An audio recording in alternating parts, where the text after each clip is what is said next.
Joining the debate tonight in our studios in Delhi, we have Arindam Chaudhary, economist and management guru. To his left, we have Naveen Chopra, chairman of the Chopras, one of the largest global education companies. Professor P.V. Indaresan, the very respected former director of IIT Madras. To his left is the former principal of Delhi's prestigious Hindu College, Dr. Kavita Sharma. From our studios in Bangalore, we have Mohandas Pai, former director HR Infosys and an entrepreneur now. And Madhu Prasad is member of the All India Forum for Right to Education. Now, I just want to open this up. I don't want to go into technicalities. But there are a lot of people here, Professor Indaresan, who are upset with this, with what is going to be the impact of this Right to Education Act. They're upset. They say it is unthought of. It's not going to achieve the results. It's going to take away quality education. Parents will be upset.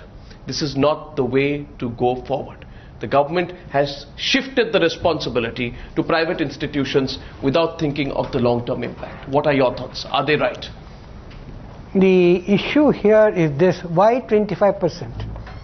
Should it not be 30%? Should it not be 20%? Should it not be 50%? There seems to be no logic in the Supreme Court order. That's point number one. Number two, there is a very well-known principle in economics called the Pareto principle, according to which the top 50% of the population spend 80%, bottom 50% spend 20%. So you could say the Supreme Court could have said, admit 50% of the bottom half of the population. And you think 25% is too less? 25% is too less, but charge them only 20% or 1/4 of whatever you charge rest of the people. And if they cannot pay, the government should pay. After all, the government is responsible for educating everybody, whether they're rich or poor. And I'm afraid that this 25% will be captured by people who are not really the poor people. That's but even 25% is being opposed. Why?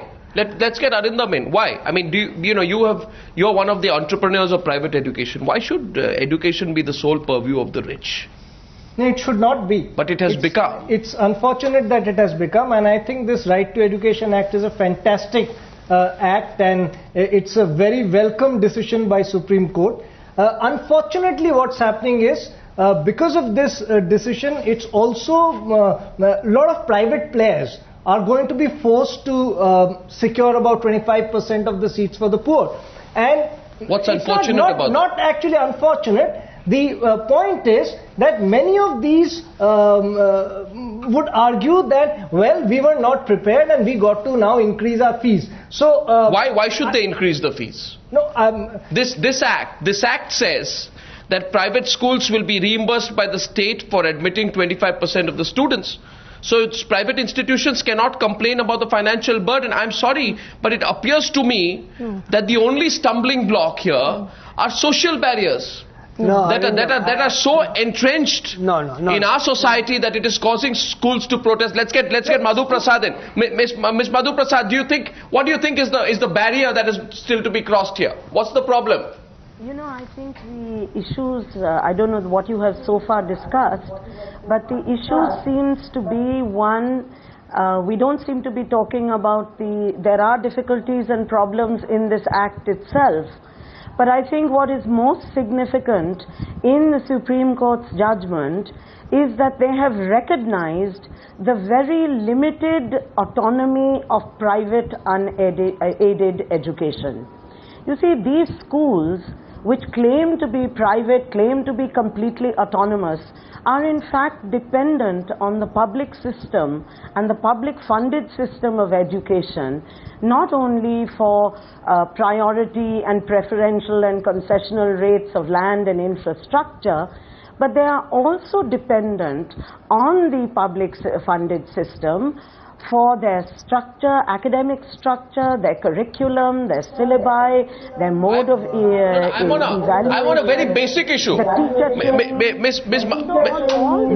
Dr. Madhu Prasad, I think I'm on a very basic issue. All these issues, these institutions are in fact dependent on the public funded system, and I think the Supreme Court has recognized this by saying that you have a limited autonomy, you must open your doors. No, I'm on a more basic issue. India has become a country with a deep chasm between the haves and the have-nots. Correct. And today, after this came out, there are so many parents who are saying, is that so? Is our privileged child going to have to sit next to, maybe, someone from a very underprivileged background? Is that why I pay such high fees to send a child to that school? To which a counter question is, today, should the doors of the, Dun school or a modern school be opened up? Not in evening classes put separately for the students, but within the class themselves. Is that going to happen, Dr. Sharma? No, Kavita Sharma, do you think it's going to happen? I think it's already happening. Yeah, I think it's already happening. I think the idea is that the gap between the haves and the have-nots, the privileged and the not so privileged, yes, is widening, which has great sociological, societal repercussions. And to me at least, therefore, there is nothing wrong with having 25%. In fact, it should be a welcome move. It will make both sides realize what life is about on the other side of that divide.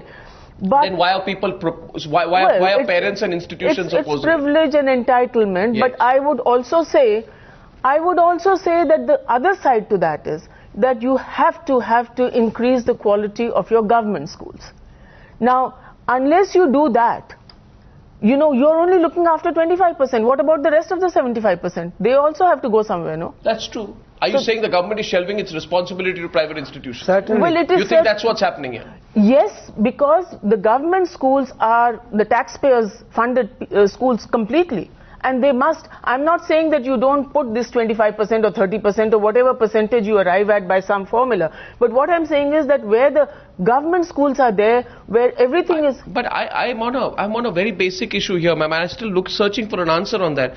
I'm not looking for the structural issue. I'm talking about the mindset issue. Yes, the mindset is, of course, there. The mindset issue is why should these privileged kids in privileged schools... I totally agree with you. The mindset they will get the wrong values. And not only that, I hear people saying, oh, now these kids will have to be counseled. I think the other way around, it's the rich kids who will have to be counseled to figure out how life is on the other side. And people are not ready. But they have to be ready. They will never be ready. Let's get in more to Mohandas Pai. They're coming to you, Naveen Chopra. I want a view on the other side as well.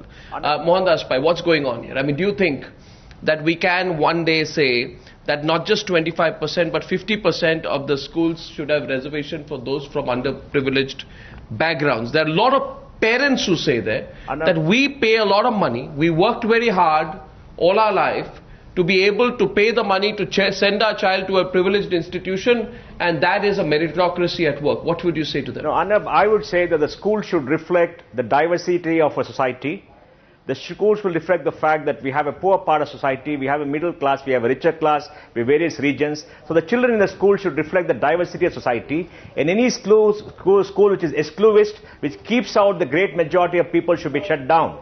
There is no room in this country for a school only for the rich. There is no room in this country for a school which is discriminating against the great majority of people. Now that's the principle that we should follow, and to an extent we have poor people coming in, I think is welcome. But Arnab, look at a larger issue which is much more important. Yes, some parents have this attitude, I'm paying money, but I think that's a very specious argument and we must push it down, because that kind of argument cannot be allowed in any civilized, democratic, open society like India.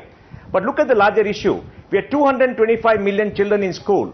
75% study in government schools. Out of the balance 25%, only 10% are some good schools, out of which 5% are outside the Supreme Court because they are minority unaided. So this is going to have a very small impact of 1% of children. Maybe 200,000 children a year, maybe 2 million children in all. So the larger issue which you must say is, what about the quality for everybody? Like everybody said, that's the larger issue. This right to education is giving the government inspector the power to meddle in the affairs of the few good schools and bring in cronyism into a good part of our school education. Our entire society today is about chasm and divide. We have the greatest divides in our society. We've chosen to live with it. Why should we live with it? And do you think tomorrow a child who goes to that school, I want to put the flip argument. Some people say, you take an economically backward child and you put him, say, in the most high-end private schools, that will be detrimental to the psyche and the psychology of that child. Would you agree with that argument? Some parents put that argument across. No, I mean, I'm afraid that is not the argument. But just stepping on, one of the things that's related is the minority institutions being exempt, for example. Why? As a matter of fact, why should minority institutions exist the way they do? Why not 25% reservation in minority institutions for people from other communities? Now, when it comes to 25% reservation, Arnab, if the school has been allotted subsidized land, if the school has been aided by the government and so on, you have every right to do it. But if there's a private entrepreneur who invests millions of rupees, goes and buys land at market prices, sets up the infrastructure, does it. What is the social responsibility of that person? Yes, but the only way that you should... No, but what is the social responsibility of that person? Please, if there's a social responsibility a hospital has, yes, the hospital has to treat a certain number of people from weaker sections. Correct. Why should a school not have it? Give them the tax breaks. If the private institutions are paying taxes, give them tax breaks and encourage them to create this. Do you not think that today, for example, you go to any metro, the divide between those who go to the top end schools and those who go to the schools where the government hasn't cared enough to change the basic structure and facility, it's so wide. Yes, we are going to sit on top of a social implosion one day. We are with the sheer nature of the divide among the people. We are creating that divide. We are. Why are we allowing it? I'll tell you, because of the skewed policies all the way through. I mean, you are looking at a very fundamental issue. One of the core issues that confront people who are able to afford is the issue of reservation. All of this, is coming on. Acha, yaar, wahan pe itna reserve ho gaya, this is also being reserved. Main kya karu? What am I going to do? No, this is about creating opportunity at an earlier level. I think not just if you go to metros, even in your own homes, the 50 feet that separate the house, the room of your domestic help and your own house, we inhabit two different worlds as far as opportunities for our children are concerned.